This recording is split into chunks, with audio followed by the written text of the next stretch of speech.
प्रिया भक्तगण, आज हम एक कथा सुना रहे हैं जो सुनाने मात्रा से आपके जीवन में सुख संपत्ति और धन की वर्षा होगी।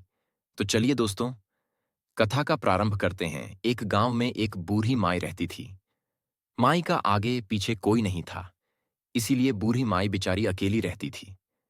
एक दिन उस गांव में एक साधु आया। बूढ़ी माई ने साधु का बहुत ही प्रेम पूर्वक आदर सत्कार किया। जब साधु जाने लगा तो बूढ़ी माई ने कहा, महात्मा जी, आप तो ईश्वर के परम भक्त हैं। कृपा करके मुझे ऐसा आशीर्वाद दीजिए जिससे मेरा अकेलापन दूर हो जाए। अकेले रह रह करके उब चुकी हूं। साधु ने मुस्कुराते हुए अपनी झोली में से बाल गोपाल की एक मूर्ति निकाली और बुढ़िया को देते हुए कहा, माई, ये लो आपका बालक है। इसका अपने बच्चे की तरह प्रेम पूर्वक लालन पालन करती रहना। बुढ़िया माई बड़े लाड़ प्यार से ठाकुर जी का लालन पालन करने लगी। एक दिन गांव के कुछ शरारती बच्चों ने देखा कि माई मूर्ति को अपने बच्चे की तरह लाड़ कर रही है। नटखट बच्चों को माई से हंसी मजाक करने की सूझी। उन्होंने माई से कहा, अरे मैया सुन, आज गांव में जंगल से एक भेड़िया घुस आया है जो छोटे बच्चों को उठाकर ले जाता है और मारकर खा जाता है। तू अपने लाल का ख्याल रखना, कहीं भेड़िया इसे उठाकर ना ले जाए। बुढ़िया माई ने अपने बाल गोपाल को उसी समय कुटिया में विराजमान किया और स्वयं लाठी छड़ी लेकर दरवाजे पर पहरा लगाने के लिए बैठ गई। अपने लाल को भेड़िए से बचाने के लिए बुढ़िया माई भूखी प्यासी दरवाजे पर पहरा देती रही। पहरा देते देते एक दिन बीता, फिर दूसरा, तीसरा, चौथा और पांचवा दिन बीत गया। बुढ़िया माई 5 दिन और 5 रात लगातार बगैर पल के झपकाए भेड़िए से अपने बाल गोपाल की रक्षा के लिए पहरा देती रही।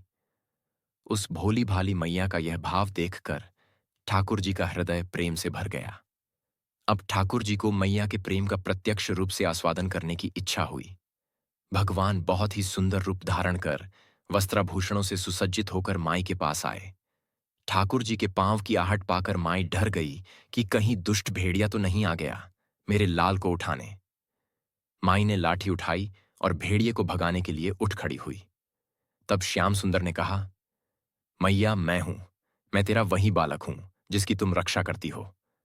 माई ने कहा, क्या? चल हट, तेरे जैसे बहुत देखे हैं। तेरे जैसे सैकड़ों अपने लाल पर न्यौछावर कर दूं। अब ऐसे मत कहियो, चल भाग जा यहां से। ठाकुर जी मैया के इस भाव और एक निष्ठता को देखकर बहुत ज्यादा प्रसन्न हो गए। ठाकुर जी मैया से बोले, अरे मेरी भोली मैया, मैं त्रिलोकीनाथ भगवान हूं। मुझसे जो चाहे वर मांग ले, मैं तेरी भक्ति से प्रसन्न हूं। बुढ़िया माई ने कहा, अच्छा आप भगवान हो, मैं आपको 100-100 प्रणाम करती हूं। कृपा कर मुझे यह वरदान दीजिए कि मेरे प्राण प्यारे लाल को भेड़िया न ले जाए। अब ठाकुर जी और ज्यादा प्रसन्न होते हुए बोले, तो चल मैया, मैं तेरे लाल को और तुझे अपने निज धाम लिए चलता हूं। वहां भेड़िए का कोई भय नहीं है। इस तरह प्रभु बुढ़िया माई को अपने निज धाम ले गए। धन्यवाद दोस्तों। वीडियो अच्छी लगी हो तो लाइक करें।